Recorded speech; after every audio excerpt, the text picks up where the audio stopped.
ஈத்தமிழ் news நேயர்களுக்கு வணக்கம். இன்னைக்கு நம்மளோட அரசியல் பேசுவதற்காக ஈத்தமிழ் நியூஸின் தலைமை ஆசிரியர் செந்தில் அவர் வந்திருக்கிறார். சார் வணக்கம்.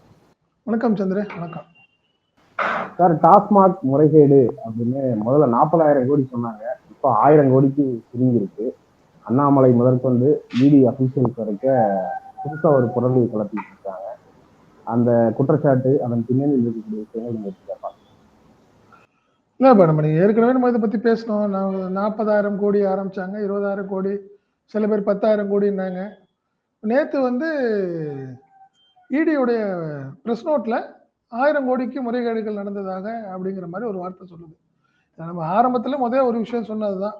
இந்த ரைடுங்கிறது வந்து பார்த்தீங்கன்னா 2011 டு 2024 வரையிலான டாஸ்மார்க்கில் எஃப்ஐஆருக்கான ஒரு ரைடு இது. அது ஏற்கனவே எஃப்ஐஆர்னா எதுக்கு எஃப்ஐஆர் போட்டாங்கங்கிறத நம்ம சொன்னோம்.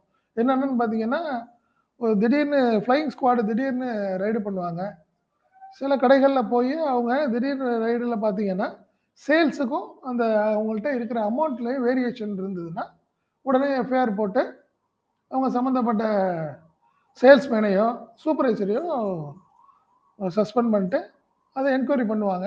ஒருவேளை அவங்களுக்கு வந்து அந்த உண்மையிலேயே கூடுதல் பணம் அவங்க வச்சிருக்கிறாங்க அப்படிங்கிறத முடிவு பண்ணாங்கன்னா ஆட்டோமேட்டிக்காக பார்த்தீங்கன்னா அவங்கள டிஸ்மிஸ் ஃப்ரம் த சர்வீஸ். இதுதான் வழக்கமாக நடந்துக்கிட்டு இருந்தது. அப்படி பார்க்குறப்ப பார்த்தீங்கன்னா ஒரு 36 எஃப்ஐஆரில் தான், அந்த அடிப்படையில் தான் வந்து இடி உள்ளே வருது. அதில் பார்த்தீங்கன்னா திமுக பீரியடில் நடந்தது ஒரு 3 எஃப்ஐஆர் தான்.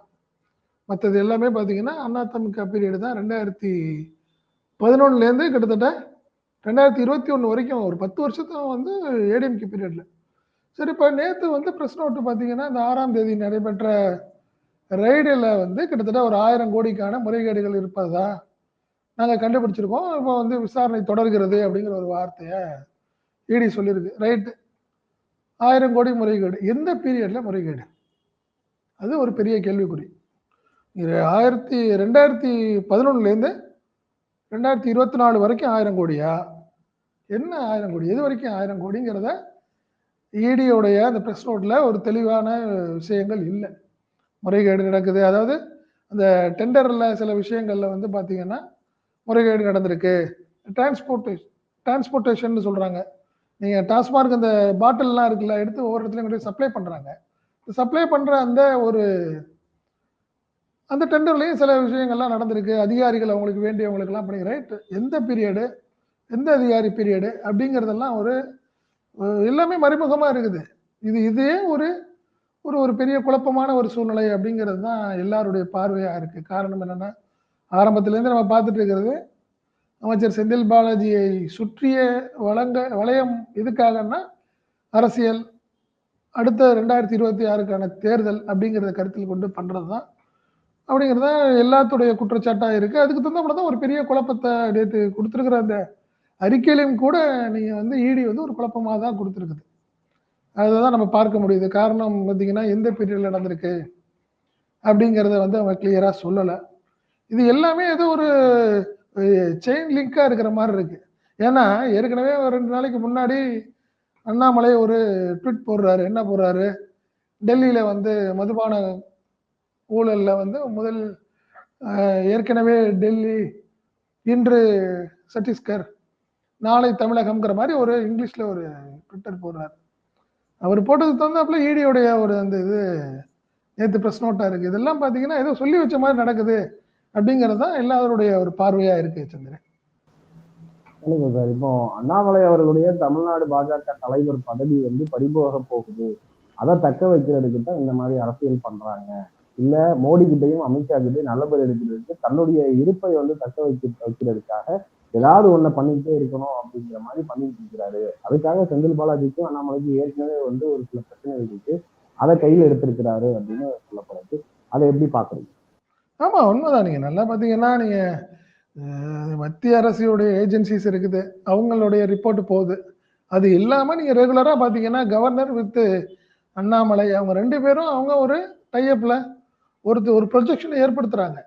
திமுக கவர்மெண்ட்னாவே ஒரு ஊழல், குறிப்பா பாத்தீங்கன்னா மணல்ல மிகப்பெரிய ஊழல், பத்திரப்பதிவு துறையில பெரிய ஊழல், இப்போ அதே மாதிரி டாஸ்மார்க் ஊழல்ங்கிற மாதிரி இவங்களே ஒரு நேரேட்டிவ் ரெடி பண்றாங்க. ஒரு சூழ்நிலை ஏற்படுத்துறாங்க. நீங்க மத்திய அரசுல உள்ள நீங்க அமித்ஷாவா இருக்கும், மோடியா இருக்கட்டும், அவங்களுக்கு ஏஜென்சிஸ் இருந்தாலுமே இவங்க போய் ரெகுலரா மாசத்துக்கு ஒரு ட்ரிப் அவங்கள பார்த்து சில விஷயங்கள் சொல்ல சொல்ல சொல்ல நீங்க அவங்களுக்கு என்ன தெரியும்? அப்படியா பாருங்க அது என்னன்னு பாருங்க அப்படின்னு சொல்றது தானே, இது இயல்பு தானே. என்ன நிறைய தப்பு நடக்குதாம்ல, பாருங்க நிறைய சொல்றாரு, கவர்னர் சொல்றாரு, அண்ணாமலை கூட நிறைய விஷயங்கள்லாம் சொல்றாரு, இது என்னன்னு பாருங்க அப்படிங்கிறது ஒரு இயல்பான விஷயம். அது இந்த மாதிரி கூட நடந்துட்டு இருக்குது. இதுதான் காரணம். காரணம் என்னன்னா, அண்ணாமலையுடைய அரசியல் எதிர்காலம் செந்தில் பாலாஜி இருக்கிற வரைக்கும் மிகப்பெரிய கஷ்டம். அது அவங்க அவங்க தரப்புலயே பார்த்தீங்கன்னா, இன்னும் கிண்டலா கூட சொல்லுவாங்க, "நீ வந்து பாரு, நீ கவுன்சிலரா எங்கேயாவது நின்னு ஜெயிக்க முடியுமா?" அப்படிங்கிறது தான் அவங்களுடைய கிண்டல். இன்னைக்கு பார்த்தீங்கன்னா, அடிக்கடி ட்விட்டர்ல போடுவாங்க அவங்க, "ரைட்டு தலைவா, நீ வந்து பாரு, எங்கேயாவது ஒரு கவுன்சிலரா நின்னு பாரு. அது கரூரா இருக்கட்டும், கோயம்புத்தூரா இருக்கட்டும், நீ எங்க வேணாலும் போய் நின்னு பாரு. முடிஞ்சா எங்கள ஜெயிச்சு பாரு." அப்படிங்கிறது தான் அவங்களுடைய இன்னைக்கு வரைக்குமான ஒரு ஸ்டாண்டு.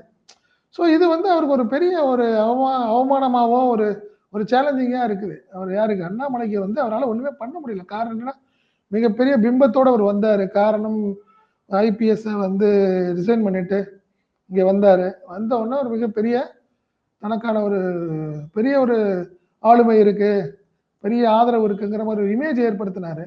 பட் அதுல வந்து பாத்தீங்கன்னா, எம்எல்ஏலையும் பெருசா ஒண்ணும் அவரால ஒண்ணும் பண்ண முடியல. இப்ப எம்பிக்கு நின்னும் அவரால ஒண்ணும் பண்ண முடியல.